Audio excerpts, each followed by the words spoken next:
everyone. This is Gayle, and welcome to our live stream tonight.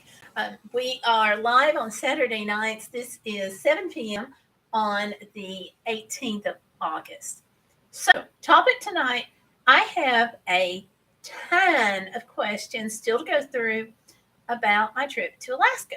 So, I'm going to go through those, but if you have any questions or if something else comes up, then we're going to dive into that too. So, yeah, it should be a good night. And when I say I have a list of questions, I have a list of questions. And these are all things that people have asked both online and off. So we've got all of this going. It's going to be a really fun night. Thomas Moore's Lionel Trains is in. Hey, welcome tonight. Welcome, welcome, welcome. So, all right, first thing first, one of the questions that I keep getting asked is, how many miles did I drive? So I'm actually going to toss this out as a question for you. And I'm going to give you a multiple choice answer. Oops, I didn't put the plus sign on that. Okay, it's supposed to be 11,000 plus. So like 11,000.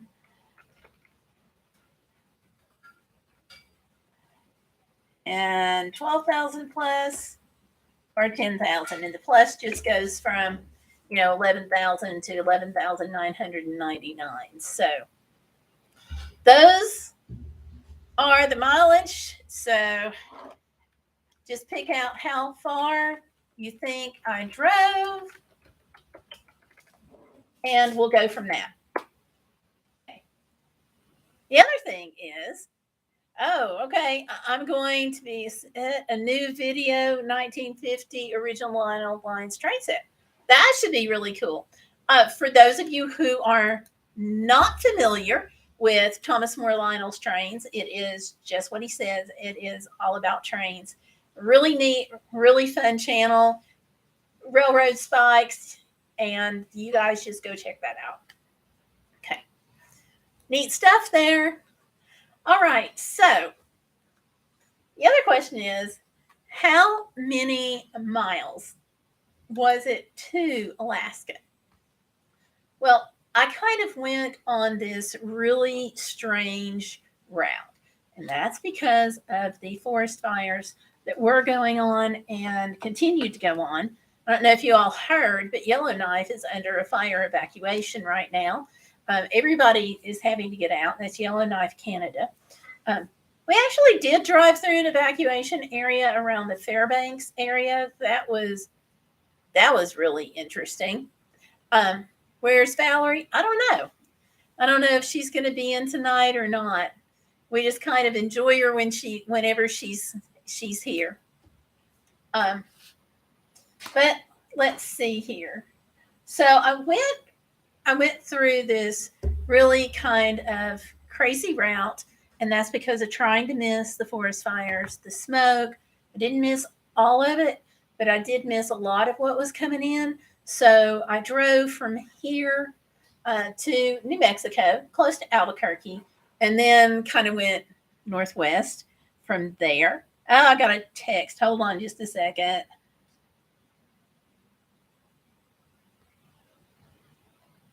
I just want to check and see if it's my daughter or someone text messaging me. And it's, okay, reminder of a doctor appointment. That can wait. So anyway, went that route, which was really crazy, and wound up driving 5,279 miles that direction. Gayle, I'll see one person here. Yeah, hopefully we'll be joined. I don't know what's up. I set the notification so that I would get a notification myself, and I actually don't have that. So I don't know if YouTube just didn't set out the notifications or what, but I did post it over in our group. Let me just make sure that it's not set on private or something crazy like that. Let me pop in here. I'm not good at pulling things up live, but just give me a second just to make sure. Let's see. Yeah, it's looks like it's on public, so I don't know why we just have you in here, but I'm very glad. We may have another person pop in here in a minute. Who knows? Okay, take your time. Yeah, that's what we'll do.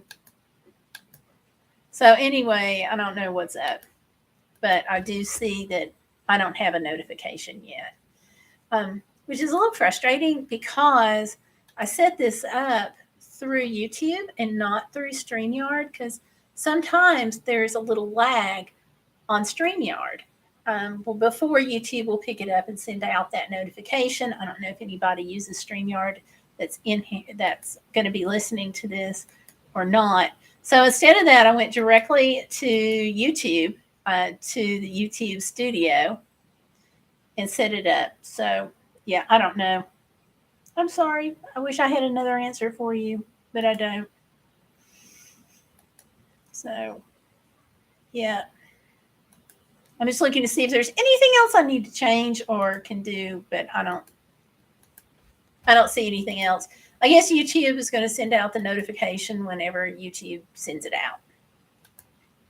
So, yeah. Okay, Thomas Moore Lionel Train says, I put a new Lionel coal tender today. Oh, that's neat. That's neat.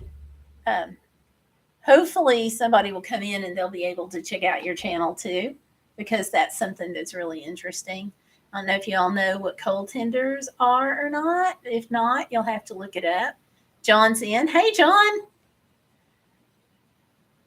Okay, it's on the, I can't read that. This heart thing is in the way. Okay, go away. Hey, it's on the 1666. Ah, okay. Cool. John, you've been missed. Yeah. So, all right. So going the crazy route that I did to Alaska, I did miss a lot of the smoke, but the route was kind of crazy. So 5279 on the mileage one way. And I'm just going to go ahead and tell you the round trip mileage. And that is 12,626 miles. So that was from here to there and back. So I'm pretty excited about that. That was a long drive. And that brings me into the second question. And that question is, where'd it go? Where'd it go?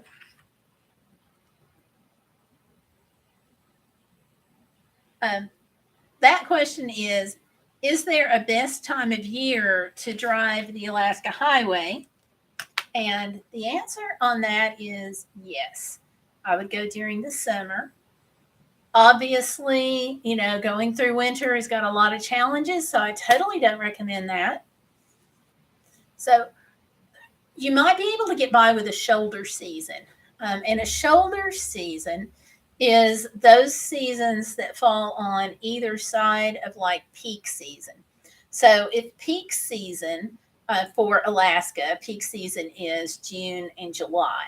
So your shoulder seasons are going to be May and August going into September. So you could probably drive it during those shoulder seasons and be okay. But yeah, I would definitely not wait too long. Give you an idea, when a friend of mine and I were driving back a couple of years ago, we left on the end of the first week of August.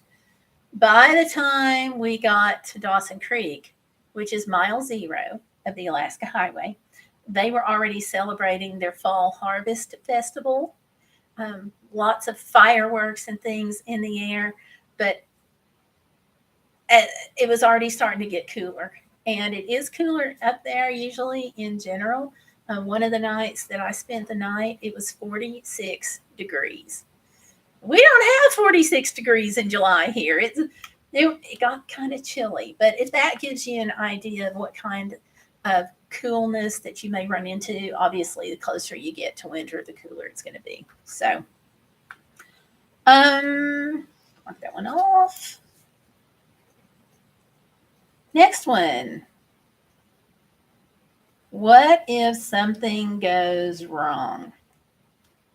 Okay, so this one, you just kind of have to plan on it going wrong because it's going to. You know, you're putting an entire year's worth of mileage on your vehicle in one trip. So I don't know a lot of people that go for a year without having something come up on the car, whether it's a tire problem or a check engine light or something more major. So you kind of have to look at it from that respect and start planning. Okay, what if something goes wrong? Well, what would you do if something went wrong and you weren't on the trip? What if you were at home and something went wrong? It's very similar. So with us, we made sure that we had new tires on the trailer, which, speaking of things going wrong, no matter what kind of planning you do, you can always run across a nail or something like that. So plan for that. And the way we plan for that is to have a AAA membership. So I checked it to make sure it was active before we left. The other thing is I checked our insurance and we have towing on the insurance. So if I had gotten stuck somewhere and AAA couldn't tow me, the insurance could. The other thing is, if you buy your tires at Sam's Club, though they come with a road hazard warranty that can include tire repair, tire changes, things like that, under the road hazard warranty. So if you just need a tire changed out and AAA can't get there and your insurance can't get there, then you also have that to fall back on if you have Sam's. So, yeah. So we've got those three things going on, but preventative is part of it. You have to have some things in place, but prevention is also a huge, huge part of this. So go over your vehicle, check the fluids, the belts, the hoses, the brakes, radiator fluids. Oh my gosh, check all of that. And it's not as hard as it seems. You can go, if you have a service station that's still a full service station, which some places do, you can go there and say, hey, I'm going on a trip. Otherwise, take it to your name brand car repair shop and have them give it a once over. It's like $50, but if it's going to save you a hassle down the road, then do it.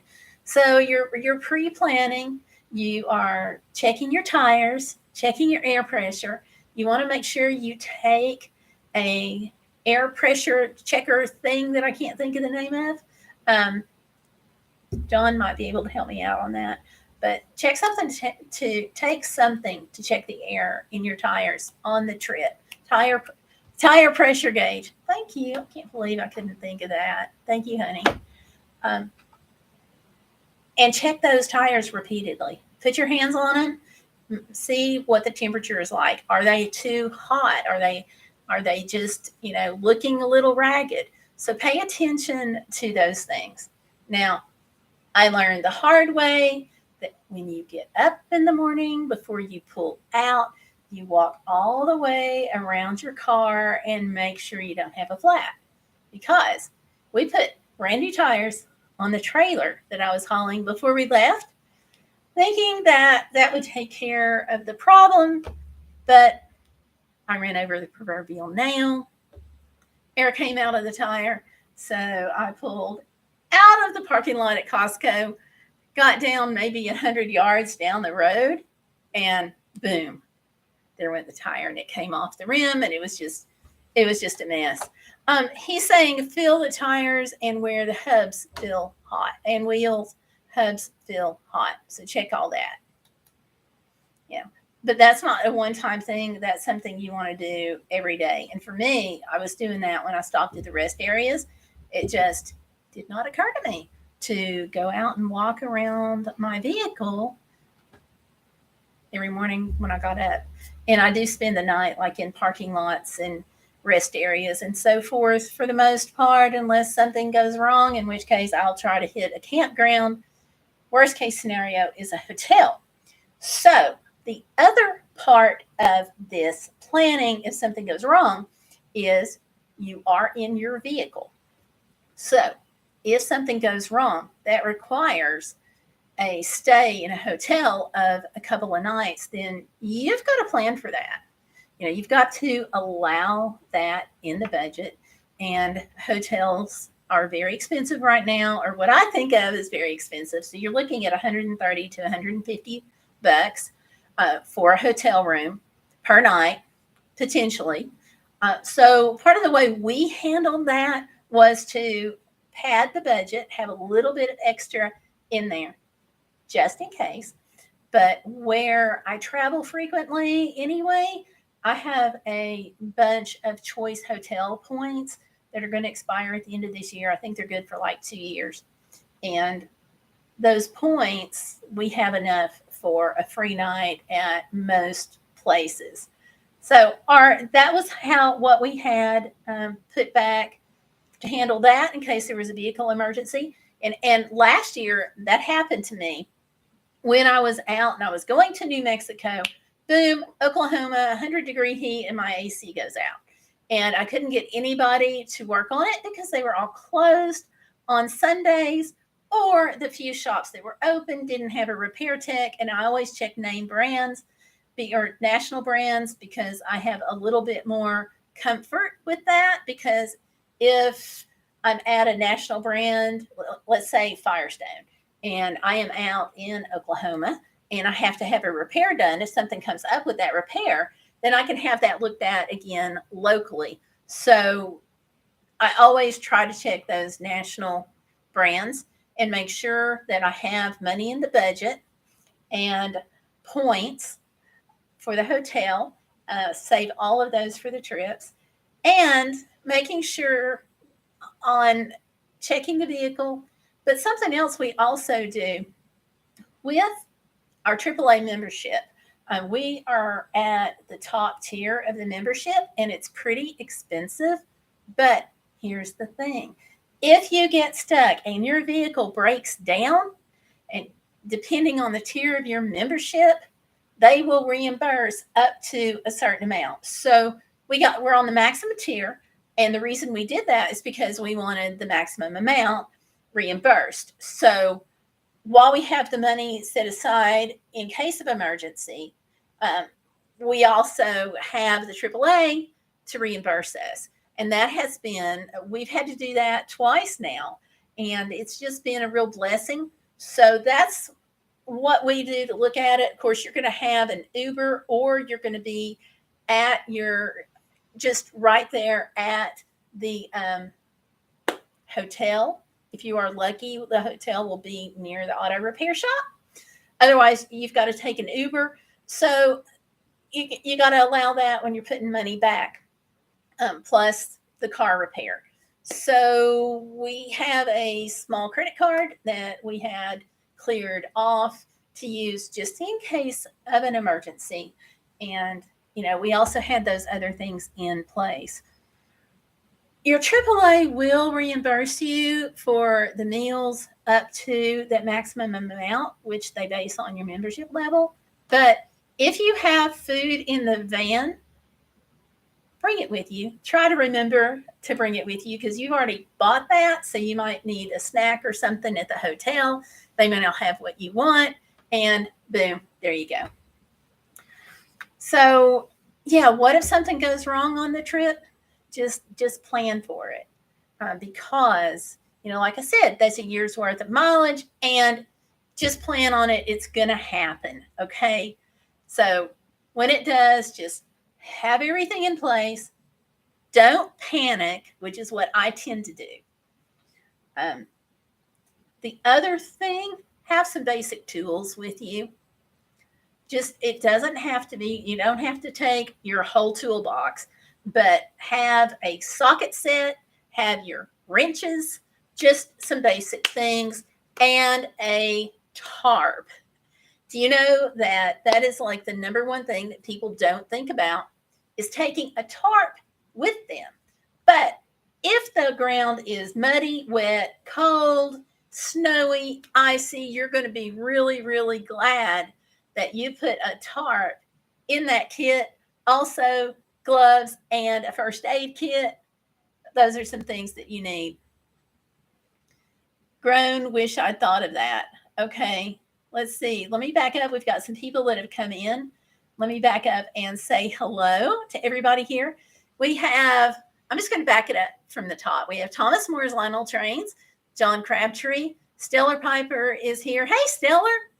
Big Girth 1980 is here. Hi, Big Girth. So welcome you all. And let's see. Hey, Dad, why does Jesus use a flash drive? Because Jesus saves. Boo. I learned for the best or the worst, whichever you want to look at it. Okay. Gold star dad joke there. I agree. So what if something goes wrong? I hope I answered that. I may put some of these in shorts later so you all can see like what the tire looked like and things like that. I don't know. Haven't decided yet. Okay, I had a repeat. What is the earliest in the year you would drive?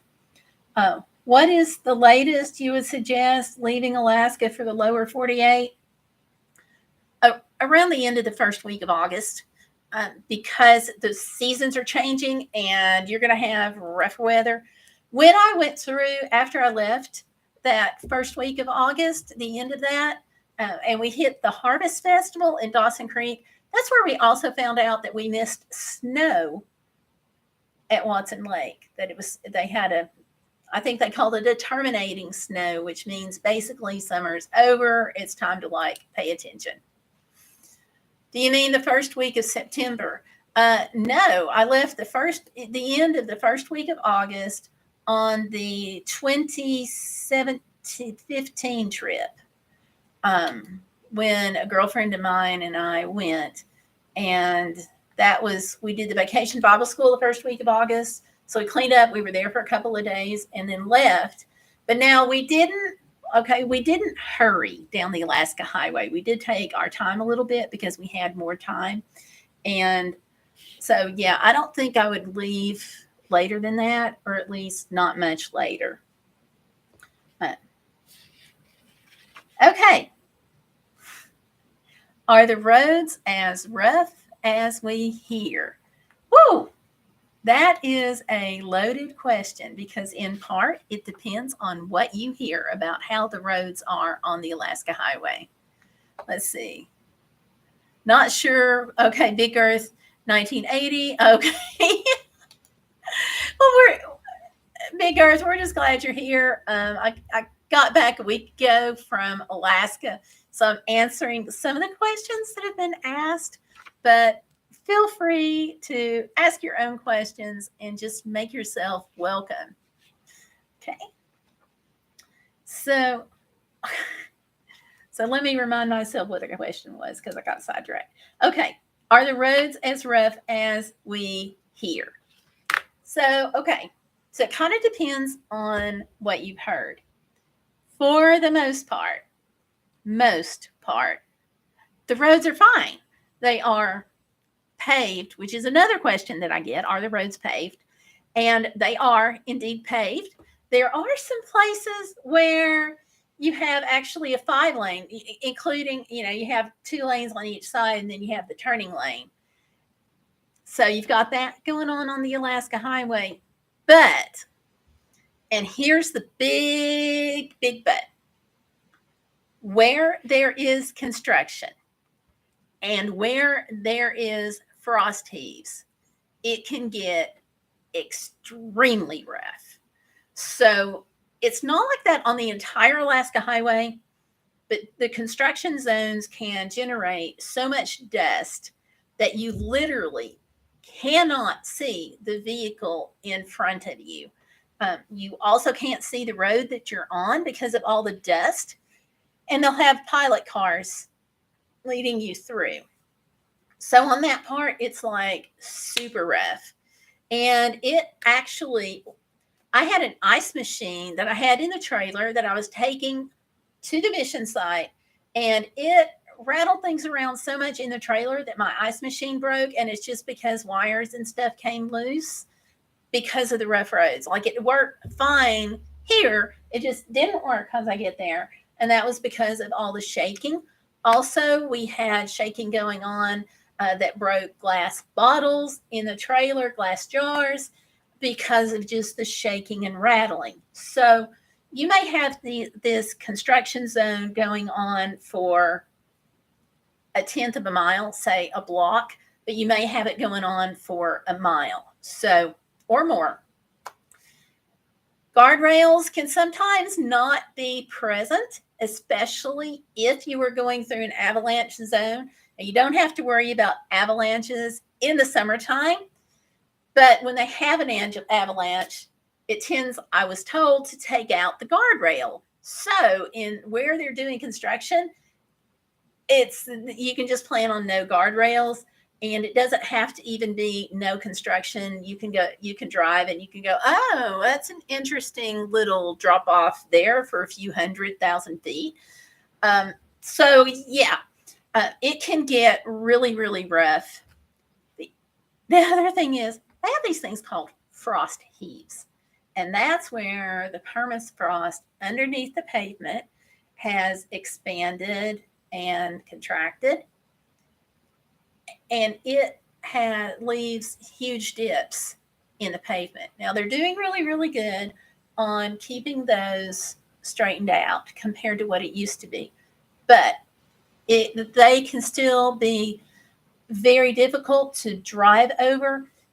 When you see a sign on the Alaska Highway that says rough road ahead, that's time to slow down, sit up, buckle up, and pay attention, because it's going to be rough.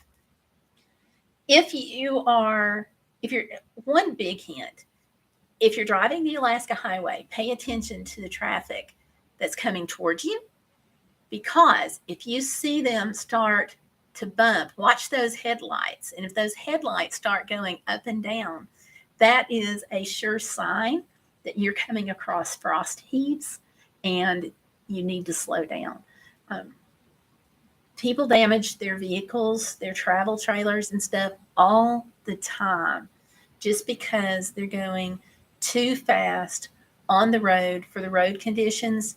And those road conditions include those frost heaves. I know somebody that broke a spring on their travel trailer.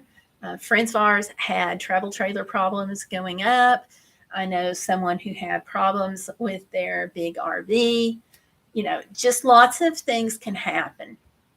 So slow down and pay attention, because yes, some roads can be very rough, but not all of them. So don't think that's all of them. Do you feel the Alaska Highway is safely drivable in a heavy rig without tearing stuff up too bad?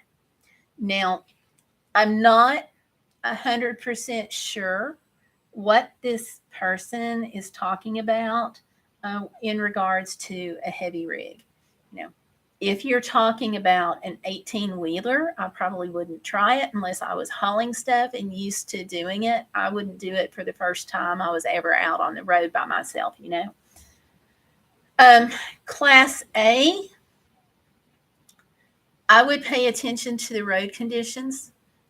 Be very careful on the frost heaves and on the construction areas. You've also got some steep grades.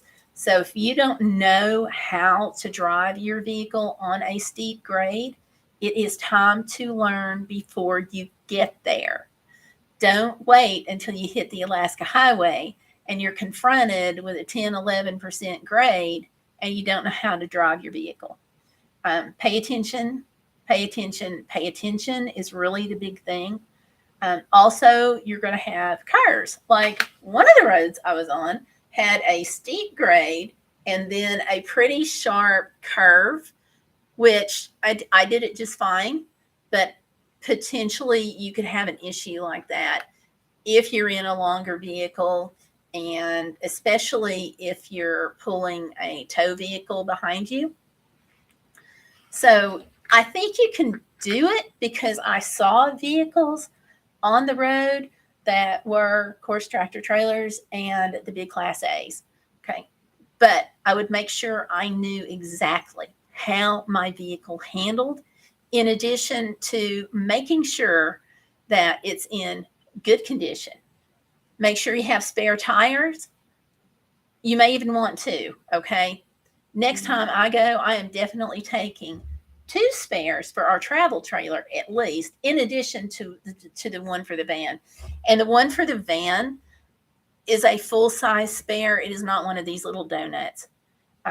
So car, travel trailer, whatever, I would make sure that I had a full-size spare. I wouldn't even try it. Let's see. John is saying, because John drove with me, he's saying he swears our PT Cruiser went airborne the first time we drove it. I don't know that it went airborne, but it definitely, yeah. And John's saying that he thinks the gravel areas are usually pretty good, but agrees that it can get really bad. It can. And he says that the frost heaves are better now since 2009. Yeah.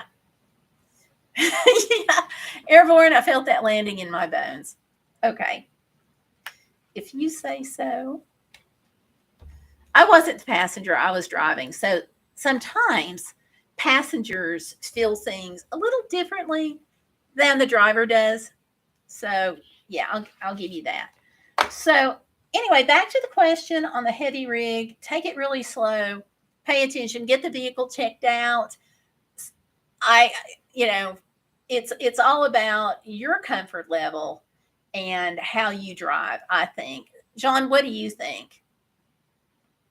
Stellar says, did I sleep through that? See, she doesn't remember going airborne, and because she doesn't remember that. Yay.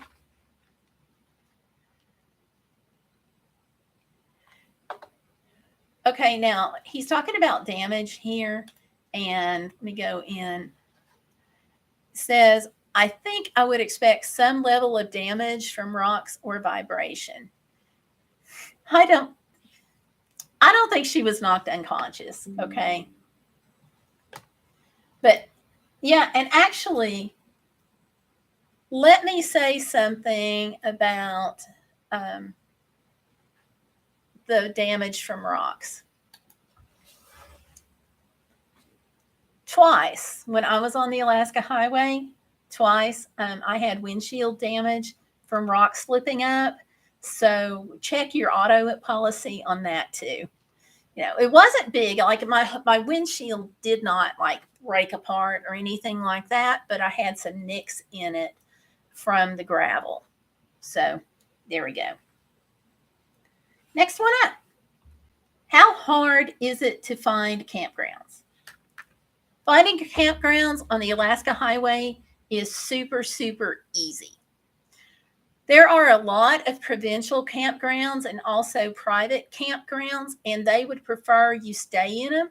You're not supposed to actually sleep on the overlooks, although lots of people do, okay, myself included. But campgrounds are pretty easy to find. However, make sure if you were going to a popular campground, like if you're going to Liard Springs, Watson Lake, for the Signpost Forest, make sure you make your reservations in advance. Because yes, while there are campgrounds everywhere, it's just like here. The popular areas are popular and you need reservations. The other thing that you may want to check into that I would encourage you to, in fact, I can put a link down in the description box about this, is a Harvest Host membership. And Harvest Host are people, businesses, churches, distilleries, wineries, museums that allow you to spend the night on their property for $20. They Harvest Host asks that you spend $20. A lot of places are just, they waive that. They're like, don't worry about it. That's not why we're doing this. But at most $20, which is cheaper than a campground. You don't, at most campgrounds, you don't get electricity, but you have a safe place to stay. The other thing about campgrounds, I'm just going to toss out, campgrounds don't always have electricity like what we think of electricity as being. I stopped in at a lodge to grab something to eat and do some laundry because I had more than what my little washer in the van was going to be able to handle. And while I was in there, the generator went out. So we lost that power. The woman who owned the place was like, hold on, everybody, I've got to switch the generators over. So she went running to switch the generator over. Well, on the wall was a sign that said, campground, don't run your microwave at the same time as you run your hair dryer. You have like 15 amp only, no air conditioners, and just a whole lot of things that you couldn't do with your campground space just because of the type of electricity setup that they had at that campground. So don't think you're going to go in there and get 50 amp current if that's what you need. You may not even have 30 amp. So it's a lot different than here. And some places, you're like, why don't they all just do solar? There are places on the Alaska Highway where the campgrounds are so shaded that they don't get good sunlight. And this was one of those places. So they had to be on the generators. And that was an interesting, very interesting experience, to say the least. Okay. Somebody wants my itinerary. Valerie's here. Hi, Valerie. Oh, hey, John Off-Grid Garage is here. Hi, John. And DD Files is in. Hi, DD Files. Y'all, welcome. So, people who've been to Alaska include Stellar Piper, John, and Valerie, because Valerie was part of the team with us. So, okay, this person says that my itinerary for each year would be helpful, including the approximate dates. I'm going to post some of this over on my blog, which is the Bodacious Broads travel blog, but I don't know that I can really give you a full itinerary for each year. But I can give you some helpful information. Okay. I just don't know that you're going to. Here's the thing. Everybody's plans are so different when they go to Alaska and they go to the Alaska Highway that I feel like you're going to get more value out of what each town has to offer that I stopped in both on the Alaska Highway and in Alaska than you will by looking at my itinerary. Dates are not a problem, but I don't know that you're going to necessarily want to stop at lots of churches and things like that, which I kind of think is cool. So I will be giving some information about the itinerary, but I've been there. Basically, it averages out to every other year from 2009 to this year. 9, 15, 17, 19 this year, and then going in the winter. So 6 trips since 2009. So, yeah. Okay. Here's a question about shoulder season for the Alaska Highway. And this says, my wife and I are leaving May 15. What are your thoughts? And my thoughts are, and I'll probably do a video just on this. you're probably okay. But it's going to kind of depend on where you want to go. So, what I would do is keep up with the weather, have a cell phone that works. For the Alaska Highway, I would stop at every visitor center. Okay. You want to do that anyway because they can tell you where the cheapest gas prices are. All right. And ask them about road hazards coming up. And so for their province, they can tell you how the roads are, where the construction is, where you're likely to see animals, and what the gas prices are. And they can make suggestions based on that. So I would definitely do that for the Alaska Highway. When I left one year, the first week of June, parts of it were cold. And we even ran into snow in Fairbanks that year. So definitely stop and ask. Once I got into Alaska, what I would do is I would take the Tok, T-O-K, cutoff, and I would drop south and go in through Anchorage and keep going south. If you really want to see all that you can drive to in Alaska, keep going south until you get to literally the Homer Spit, which is this little tiny narrow piece of land that juts out into the ocean. And the waters that you see at that point dump into the Gulf of Alaska, the Pacific Ocean, and the Bering Sea, which is that itself being there is really cool. But I would go south first. The reason is it's because it's warmer in the south. So while you still have the cooler temperatures, you're going to be, if you do it this way, you're going to be in the warmer part of Alaska. And then I would start my way north from there. And I would take my time and I would meander and just go north. So that way, as everything thaws out and stays thawed out, hopefully you're going to be going north as the weather warms up. So that's what I would suggest. Now, if you were going in the fall, I'd do it the opposite direction. Okay. Just because of the way you're going to be going down the Tok cutoff and stuff. But yeah, definitely start with a warmer area. Just get through the Alaska Highway the best you can. Stop and see what you want to see. Pick that out. Stop at all the visitor centers. And there are not that many. Okay. There's like one in each province. It's not like here where you have a visitor center, every little town or burg, but definitely, south to north. Okay, let's see. Another person asking for my itinerary. Not sure I can do that. Kind of covered that. Okay.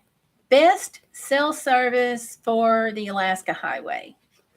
Okay. I'm going to lump best cell service in for Alaska as well as the Alaska Highway. For that, if you're on a prepaid phone here, you're not going to get service in Canada because it's very different. It's a different network. If you go to Alaska, you may or may not have cell service in the larger towns. Like if you're on Straight Talk, the Fairbanks area, Anchorage area, they had cell service. Soldotna had cell service. But some of the parts in between Anchorage and Fairbanks did not. So pay attention to that when you look at your cell service map. Otherwise, AT&T prepaid phones get service in Canada. They're expensive, but they do have service in Canada. Verizon has pretty good coverage all across Canada and into Alaska. I talked to somebody who said that the only thing that they would recommend is Verizon. So, take that as you will. So Verizon has coverage. You can get a cell phone in Canada if you just want something for Canada, but their prepaid cell phones are not like ours. You have to buy your phone. That's kind of standard with a prepaid. And then you have to set up your service. And basically, it's monthly service, and you have like a contract, or at least I did. That's how it was 2 years ago, 4 years ago when I was up there. But you don't have to renew the contract at the end of the month. But if you didn't go in and stop that contract, then you kept being billed. So, that is another option. And this year, for the first time ever, I switched to Google, and I liked my Google service. I have it here. It worked all across Canada. It worked in Alaska. Now, there are a few places on the Alaska Highway in Yukon where you're not going to get service from anybody. The towers just are not there. We are talking about Yukon, so lower your expectations for cell phone service. And yeah, now I was really, really happy with Google. That's a prepaid. You do have to buy your phone. I liked it. So those are the suggestions that I have for cell phone service. If anybody here in the chat has other suggestions, just type those in, okay? Let's see. John's off-grid garage wants to know, how long does it take to get there? That's a loaded question. And it's difficult to answer, because part of it, honestly, is going to depend on how long you'd like to drive. If you're like me and you're driving 10 to 15 hours a day, it's a little different from somebody who wants to just drive 6 hours a day. So from here, generally like a week, I would say, assuming nothing goes wrong, assuming you're not stopping a lot to see things, then I would say a week. Just pulling it up from here straight to Willow, which is where we were. It's right outside of Anchorage. This is showing 69 hours drive time. So 69 hours of driving time. It's 4,200 miles, it says. So how fast do you like to drive, and how many hours do you like to drive? That's really what it comes down to. At 69 hours, you're looking at 7 days, 10 hours a day, but that doesn't count meals and stuff. So that's what you got there. The other one, the next question is also kind of a loaded question. And that is, okay, and Valerie said that she has Verizon and she had good service most of the time.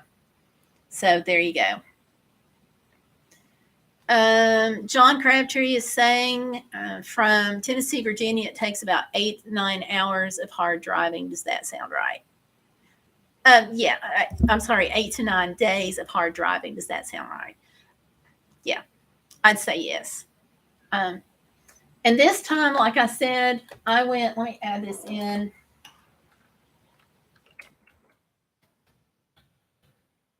Yeah, I went a little kind of a crazy route this year just because of avoiding the smoke. I talked about that a little bit earlier. The route that I took actually I went straight out 40 and then went kind of northwest. The reason I did that was to miss the smoke, but I did have the advantage of being able to be at my daughter's and play with the grandbaby for 2 nights, and it was free. So 83 hours, 5,279 miles going that route. So that was a little bit of a challenge. I will look at my Google timeline later. Let me make a note to see exactly how many nights I spent out. Because I didn't take all the notes this year like I usually do.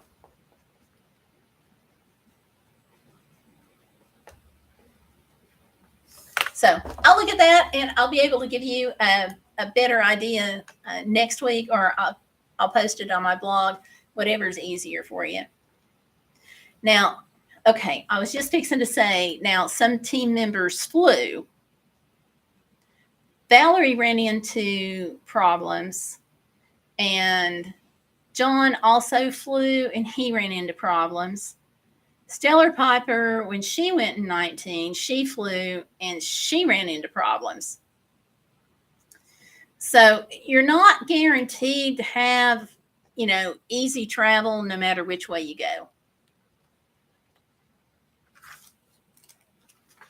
So, yeah. And then this next question that I got is also kind of a loaded question.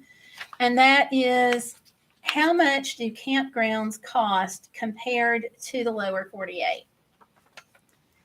And that depends entirely on what kind of campground you like to stay in. If you're staying at a national park or BLM land and so forth, then you may be staying for free. I've stayed for $15 a night, and I've stayed on up for $50 a night at those types of campgrounds. But there are places where you spend close to $100 a night at some of the private campgrounds. So it's just all according to what you're used to.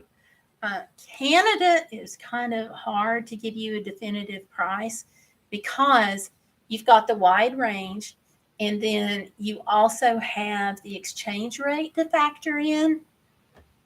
When I stayed at a campground in Canada before, I stayed at a provincial park campground, and this was several years ago, but it was like $15 to stay there. So there you go. But I stayed at a private campground and was not thrilled with the electricity there either. And it was $50-something a night, like $53 a night, something like that in 2019. So I'm sure it's gone up by now, but I don't know how much. And there are campgrounds that are more expensive than that. So I really can't answer that well. You're going to have to look at the campgrounds, their amenities, where they are they in a popular area, less popular area, and so on and so forth. So, yeah. John, is there anything you want to add about campgrounds on the Alaska Highway? And we'll give him a minute here. So, yeah. Okay. Next question.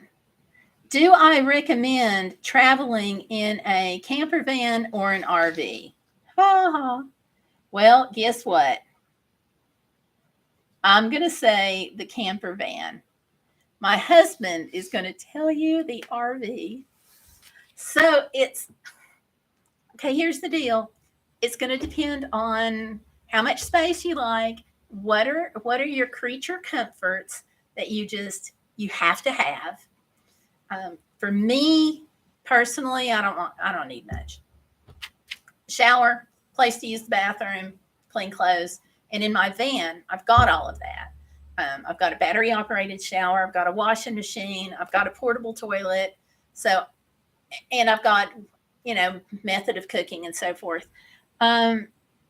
I like the camper van because it's maneuverable. I didn't have any problems on the super dirt roads, the heavy construction, except for things just rattling apart and breaking because of that. But now that I know that, I can pack better and hopefully mitigate some of that. But I like the maneuverability. The gas is cheaper. I don't have, because I'm not pulling this, travel trailer behind me. So the gas is cheaper. I don't worry about it as much if I'm going down a 10% grade that I might if I was in the travel trailer. So I like the compactness.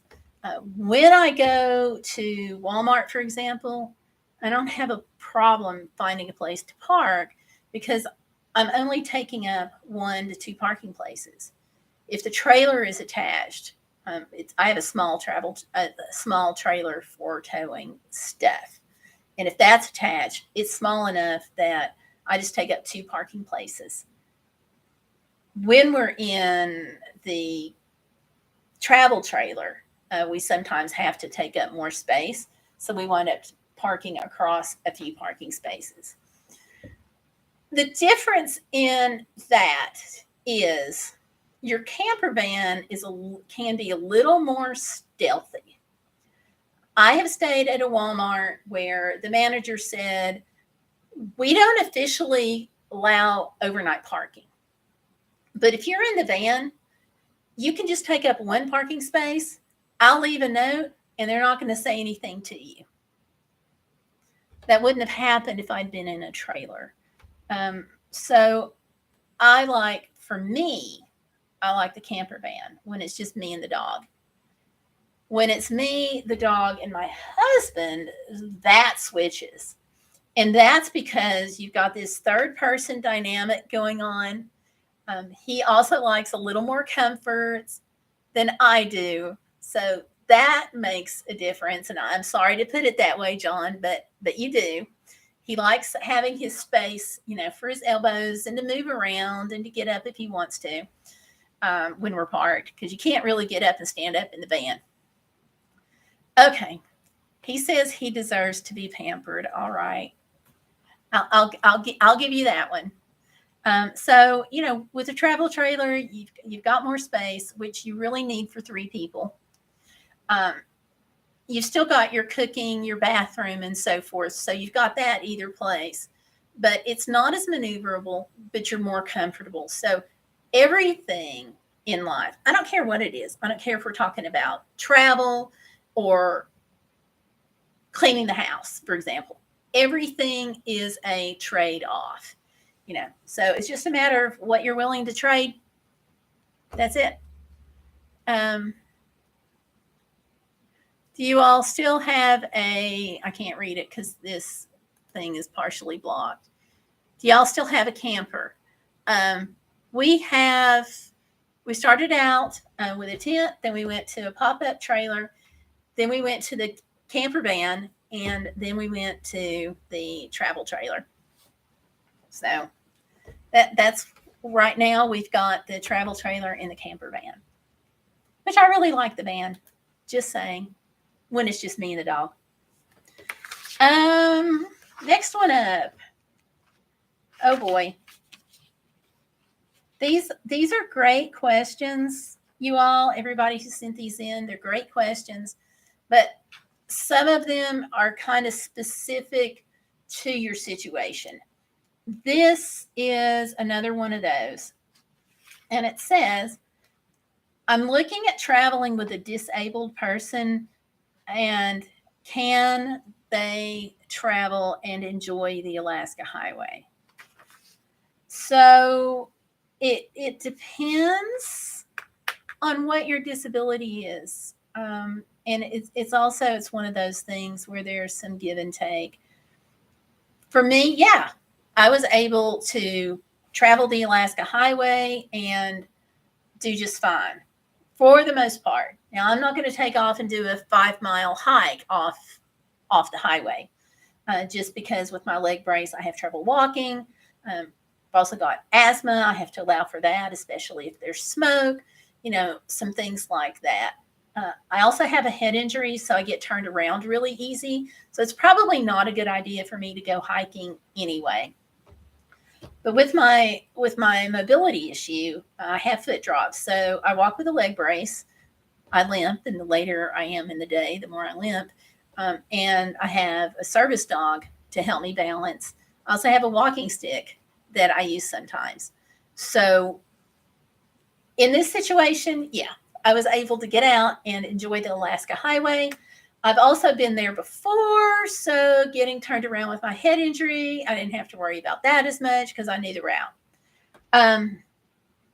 if you're disabled and in a wheelchair, then you're going to have more problems. Most of the stores in Alaska have handicap parking, but it may not be, getting in and out may not be as easy as you think it should be. Some of the stores still, even with a handicap parking, had just like a little curb, and I don't know how that would be with a wheelchair. So depending on what your disability is, I'm going to say probably yes, just based on my issue and my disabilities. One thing you have to keep in mind if you're traveling with somebody who has a disability is, what is the medical care like? When you're in Canada and you're going through that, unless you have taken out a supplemental policy that's just in Canada, which you can do through your travel agency. Okay, it's trip insurance.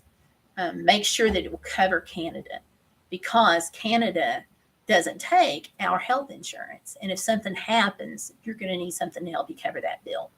The other thing about Alaska is there is no level 3 trauma center. Okay, it doesn't exist in Alaska, partially because they don't have a medical school in the whole state. So your medical care there is it's more different than what we have here. So keeping that in mind, there is a level 2 trauma center in Anchorage, and I believe it's for Indigenous, because they put their money and resources into that one hospital. So that's what there is in the state. And I understand from talking to other people that the military hospital is very, very good. But, if you're not military, you're going to have to keep all this in mind. So when you're talking about traveling with a disability, it really kind of depends on what the disability is and what the medical needs are. There are situations in Alaska where they may have to fly you to Seattle for care. And that's just the way it is. So, and I don't think people really think about that much before they leave. So take an appointment, go in, talk to your doctor, find out his or her opinion. With my case, the doctor was able to prescribe some medicines that I just carried with me, and I kept them in the van. If you see my dog and he's got his backpack on and not just a harness, then my medicines, my epinephrine's with the dog. So go in and talk to the physician. Her willingness to help gave me a lot of peace of mind, and it was invaluable because I could go ahead and get the prescriptions filled before I left home, so that when I got to Alaska, I wasn't running around Wasilla trying to figure out where the Walgreens is and trying to get a prescription filled and work with the time difference on having the doctor's office phoning something in where they may not be awake and open in Alaska yet. So, yeah, John, is there anything you want to add to that? You were Stellar Piper. Okay, let's see. Stellar Piper said, okay, we're talking about the dog, which actually goes into the question about how well did your dog service dog travel on such a long road trip? He did fine. He did fine. The van, the nice thing about having your own space and not relying on hotels is that when it's raining, you can still play with your dog in the van or in the travel trailer. It's a little bit harder because you don't have as much space. But let me tell you, you got 13 feet, about 12, 13 feet of van. So you can take that ball and you can throw it and he can go get it, and you can have yourself a nice little game of fetch inside the van if you need to. Also make sure that he walks a lot, because I don't want him to feel like he's all cooped up in the van, so he gets extra walkies. So with all of that, he did great. When we got back home, I was taking stuff out of the van and I had to go back out and get something. And he was with me doing his whole mobility, let's help mom balance thing. And I opened up the van door, reached in to get something out because it was right there at the door. And he jumps right in, turns around and looks at me, and he's just wagging his tail, just all it's worth, because he was ready to go again. And I was like, no, get up, come on, let's get out, let's not do this. And so he looks at me, he turns, this little stinker, turns around and goes and gets on the bed. And he's like, still wagging his tail. So he's like, come on, Mom, get with the program here. So he traveled fine. So yeah, he liked it. But I know not all dogs do, so I am really pretty grateful that he likes to travel. So, all right, let's see what else we got. Yeah, we made sure to have water out constantly and a comfortable place for him to stretch out. That's something else too about the van. He can move around, like he'll go to his bed rarely. Most of the time he's on mine, but he'll switch and get to his bed occasionally. He'll come up front, he'll get in between the two front seats, which is where he stays pretty often. But then if he wants to go and lay down halfway down the hallway there in the van, he can do that. So yeah, we really think he probably looks at it as a large den for himself. So yeah, let's see. Oh, John's having some problems. John off grid. I'm sorry. I should specify this. John Crabtree's my husband. John's off grid garage is a dear friend. And he's been having some trouble with his leg.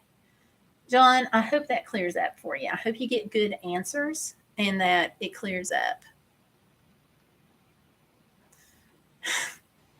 And John's husband is saying that he sure does like getting mommy's pillow. And he does. Like I said, he's a little stinker. But that's okay. Life is good with him. It's a lot. He has made my life better in many ways. We joke.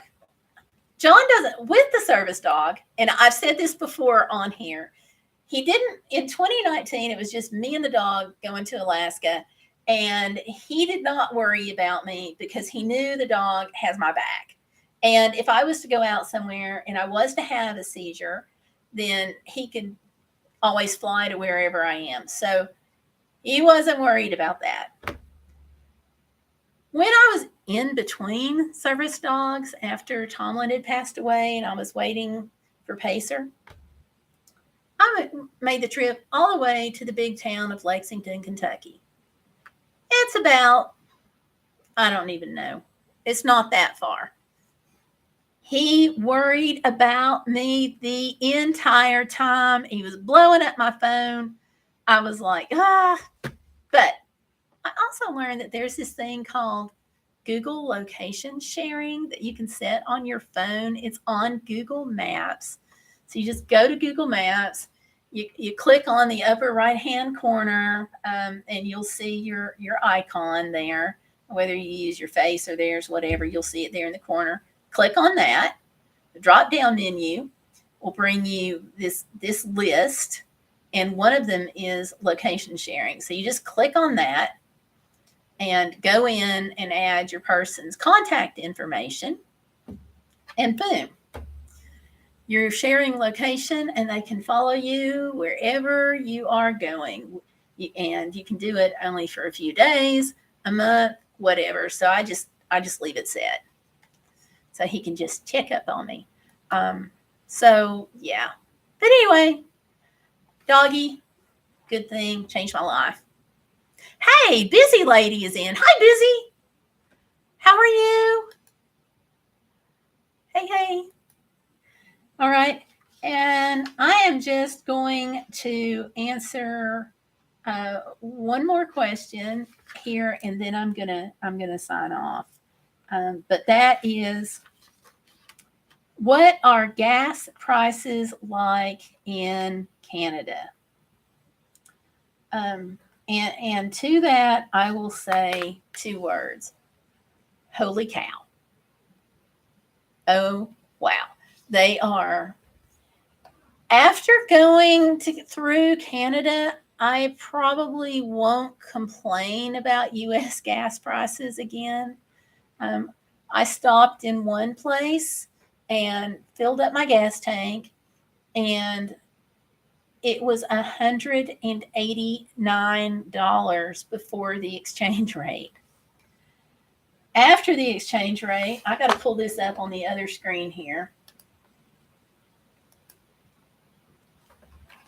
Let's see.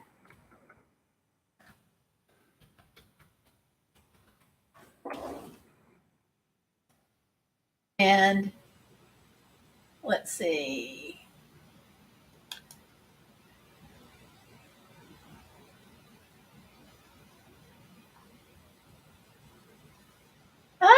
Okay, well, I can't get into my account, but just flipping through here.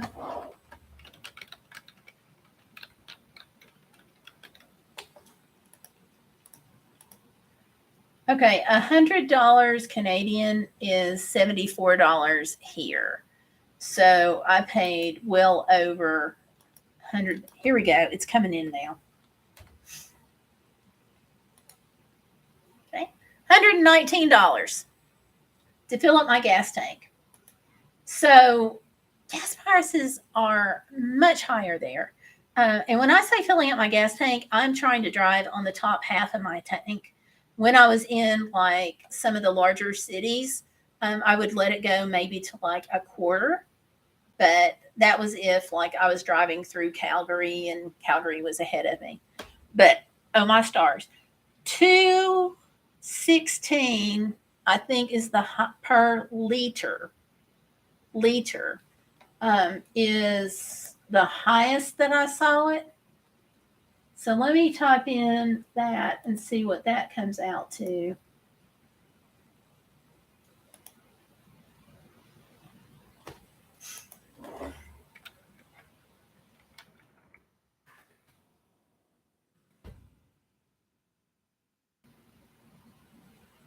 Okay. 216 Canadian, this says equals 1.60 US dollars. So how many liters are in a gallon?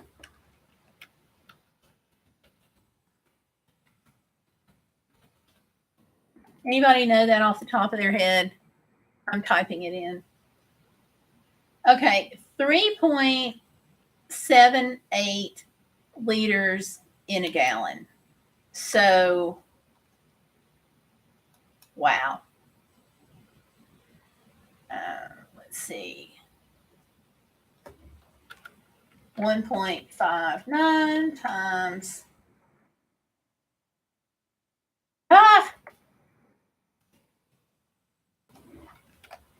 2.59.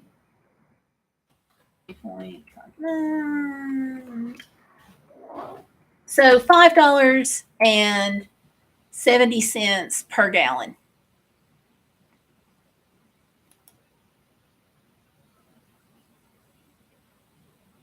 And I think Busy said, did I say $3.99? Okay, yeah. So $5.70 versus $3.99. And let's see, Stellar Piper's saying it was $3.53 in Lexington early today. So yeah. So gas prices in Canada are a lot higher. Interesting thing about gas prices in Alaska. Diesel is cheaper in Alaska than gasoline. I don't know why. It just is.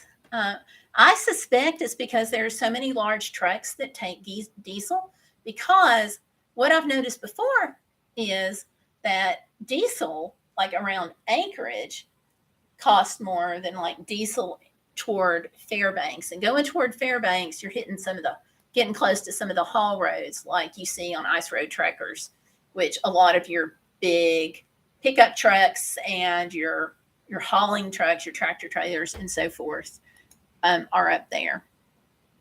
So yeah. So yeah, it's a little different. It's a little different. It's a lovely, lovely drive. If you have time to just relax and enjoy it, you're going to have fun. So, okay, John's got to go. Okay, bye, John, husband. So, yeah. So, all right. So, those are the questions. I'm about halfway through the list. And like I said, I'm probably going to do shorts on a couple of these also later. So, yeah. And if y'all have any other questions, over in the Facebook group, I had a little post there a few weeks ago.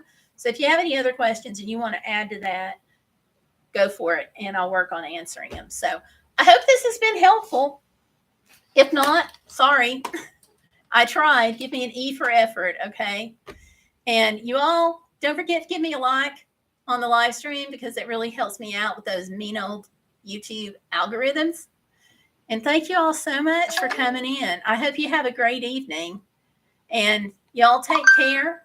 And I will see you Saturday next week, also at 7 p.m. It is so nice to be back on schedule. Yeah, a lot of them. Okay, real quick. Valerie says she noticed in Alaska, each trucker was hauling 2 trailers. Yeah, that is pretty common, especially in the lower part of Alaska. That kind of switches a little bit. When you get to Fairbanks, you see fewer trucks hauling 2 trailers, especially if they're about to drive the Dalton Highway. So there you go. Yeah, it's really interesting. So, yeah. All right. Well, thank you all again for coming out. And we're back on schedule because I'm back home for at least a little while, right? Because I'm going to be going out again at some point. So y'all take care. Have a great evening. Have a great week. A couple of videos coming out. I've got a shorts coming out tomorrow. I'm going to share that link. It comes out at noon Eastern time tomorrow. I found the footage today. I'm going through and kind of starting at the beginning. But I will tell you that, and I talk about this on this little shorts. I just feel like God was trying to speak to me on this. And you'll see what I mean tomorrow. It was just kind of this funny feeling that you get sometimes when these happen. So I got that coming up.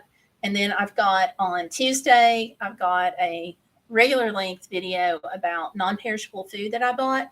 And I made some dirty rice in the van. So I show you that as well. So, all right. So that's where we are. Thank you all again so much for coming out. Have a great week.